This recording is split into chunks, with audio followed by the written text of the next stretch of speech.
You've heard it all over by now. NIL, or name, image, and likeness. It seems to be all the talk of college sports these days, and some say it might actually be taking away from the game itself. Meanwhile, stars are being born all throughout the NCAA, and they're using their athletic talent and personalities to market themselves to companies, something that their very own universities have been doing for years, but without the athletes seeing a penny of it. What's going on, everyone? My name is Kyle Millis, and I'm a former college athlete who was able to capitalize on NIL in a non-revenue generating sport. Today, we're going to look at the evolution of social media on college recruiting and talk about how college athletic departments are completely changing everything they're doing because of it. Stick around until the end to find out my tips on how you can capitalize and monetize yourself as a college athlete. And without further ado, let's talk about how we got here in the first place. On July 1st, 2021, the NCAA changed everything forever, allowing college athletes to profit off their name, image, and likeness. Prior to this, all college athletes couldn't monetize their likeness,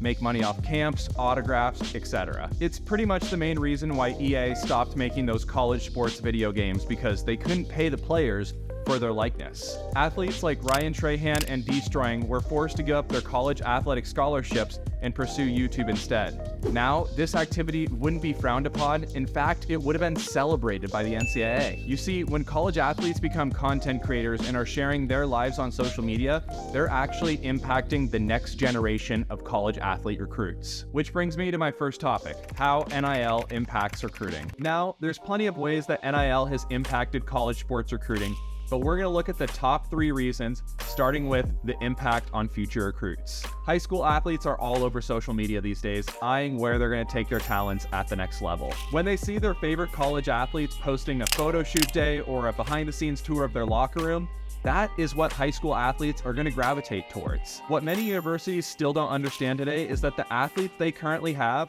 are becoming their #1 recruiting tool. It's not coaches whining and dining families anymore, it's social media. The second reason is that there's been a massive financial investment into NIL by athletic departments. While college athletes are out on the front sharing photos on their social media, college athletic departments have begun beefing up their NIL departments behind the scenes. This includes dedicated social media teams for athletes, photo shoot rooms, and information sessions on NIL talking about how to grow your brand for athletes. But it isn't just about the resources. Alumni have built up NIL funds that alumni are able to use as a tax write-off to funnel money to their favorite college athletes to come to their school. This has led to some high school athletes signing multi-million-dollar deals with NIL funds before even stepping foot on campus. When you're getting recruited to colleges, you need to ask your future coach, what is the alumni's involvement with NIL and how can you get looped in? And third, while many would assume that football and basketball and other revenue-generating sports would have a disproportionate amount of opportunities, NIL has actually leveled the playing field more than many thought. For a high school swimming recruit out there thinking, I can't make any money off NIL, you actually can. And don't worry, I'm going to lay out the blueprint for you to repeat it shortly. Athletes like LSU gymnast Libby Dunn or lacrosse stars like Drip King or Mitchell Pelkey are proving that less popular sports are still able to make an impact in NIL. And recruits should be taking note of this. When recruits are looking at colleges, they should really be asking their coaches, what is their outlook on NIL for their athletes? Now, lots of college coaches frown upon NIL because they believe it takes time away from their athletes focusing on their sport. And there's definitely some validity to this. All the spotlight and time spent building your brand will take away from time that you focus on your sport. My biggest counter to that rationale, though, is the impact of social media on future recruits. When I had recruits coming to Cal looking to swim there, many of them said that they'd already seen my YouTube videos and were already sold on the fact that they wanted to swim at Cal just because of a YouTube video they saw online. Social media definitely has its adverse effects. However, at least there's some good that can be done with college recruiting. Up next, we have brands exploiting college athletes. Now, since the inception of NIL, brands have been looking to college athletes to help promote their company, but not all of them are doing it in the most appropriate way. Brands exploiting college athletes is just a common reality of NIL, so it's up to the athletes to make sure they're doing their due diligence before accepting agreements with brands. So many young college recruits will get approached by brands, but it's important to know what you can and what you can't do, as well as what value are you providing to the brand. If there's an unequal balance in the payout, chances are the brand is most likely trying to exploit you for your talent. Here are 3 things to look for to ensure that brands aren't exploiting you as a college athlete. First up is look at the sender's email address. I've gotten tons of brand deals that just seem too good to be true, and that's because they were. Most of the time, I can spot it within 5 seconds by just looking at the sender's email address. Someone from Nike, Gatorade, or even just a small apparel company isn't going to be emailing you with a Gmail. They're going to be sending it from their company work email, so make sure to look out for that. Second, read the terms of the agreement carefully. Lots of the time, the deal might seem to be fair, but the exploitation is actually in the fine print. Make sure to check the rights that the brands have when distributing the assets that you give them. Will this be used for a TV commercial? Will this be used for an Instagram ad? Make sure that if brands are repurposing your content, that you're either getting compensated for it or they're promoting you for it. And my third tip is to make sure you get paid. Now, this seems like the most obvious one, but it's the stuff that people actually forget the most. Lots of companies will say they're able to pay you upon completion of the project, but a lot of these times, these terms are also adjustable. If the brand just seems fishy, make sure they pay you before you give them the content. It's totally not unreasonable to ask, and it's totally fine to walk away from deals that don't abide. There'll be plenty more NIL deals. The last thing you want is to complete all the work, and then the company ghosts you. So make sure you get paid upfront or have specific terms. By sticking to these 3 tips, you'll have a leg up on your peers and know what to do when brands approach you. Now that we know what not to do with brands,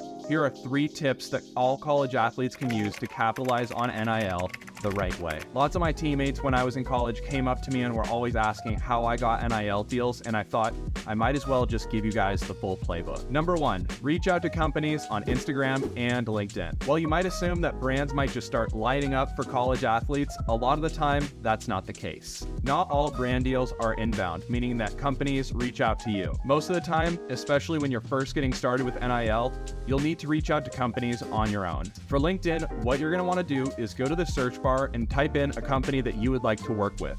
From there, go to the People tab and type in social media to find the persona that is running their social media accounts that you would need to reach out to. From there, simply shoot that person a connection request with a message saying that you're interested in learning more about how you guys could partner together to their social media and partnership teams. This way, you're reaching out to the exact person who's going to be handling your request, and you'll have a much higher reply rate than just reaching out to the company's contact us on their website. For Instagram, what you're going to want to do is come up with a custom script to send to companies, and then just start sending it out via DM to companies that you would like to work with that are attainable. You're not going to get the Nikes on your first day of outreaching on NIL. Go for companies that you would use on your daily basis that are a bit smaller. It might seem fruitless at first, but this is how I got a ton of brand deals in college, and from there, the snowball just starts rolling as people see that you're doing brand deals, and then more companies will reach out about doing future brand deals. My second tip is finding the right balance between personal and athletic content. When you choose to monetize yourself to brands as a college athlete, they're actually looking at how much your social media can drive conversions for their brand. Not even necessarily about how many points you're scoring on the court. If brands see you posting things on social media like going to parties or doing dumb things with your friends, they're most likely not going to want to work with you. Brands want to see you engaged with your sport and with your audience, which is how you will drive value for them. Finding the proper balance between posting NIL or branded content and personal content is going to be key in developing relationships with brands. Which brings me to my third tip: represent your brand well on social media. It's important to remember on social media that with great power comes great responsibility. Your university, brands, and your followers will hold you accountable for the things you post on social media, so make smart choices. This includes drawing the line on what is appropriate to post. An Instagram story from a college party might seem harmless, but in reality, you're representing something much larger than yourself. And it's important to remember that when posting on social media, you're impacting your brand. Additionally, in representing your brand well on social media, you need to partner with companies that you actually use in your daily basis. Not every brand deal is going to be a big name company, and that's okay. But don't push things on your followers that you yourself wouldn't actually use. Your followers will be able to tell, and you'll lose credibility with your audience, which will then in turn impact future brand deals. While the quick cash grab might be nice, make sure all things you do and represent on social media are bettering your brand, not damaging it. To all my high school athletes out there, if you're considering pursuing sports at the next level, now is the time to start leveling up your social media game in order to position yourself best for brands. Your social media has definitely become your brand, and college coaches and companies are taking note of it. There's no doubt that social media has changed the college recruiting process with the development of NIL. If you want to learn more about the college recruiting process, check out some of my other videos and subscribe to my channel so you don't miss a beat. And without further ado, I'll see you guys all next week.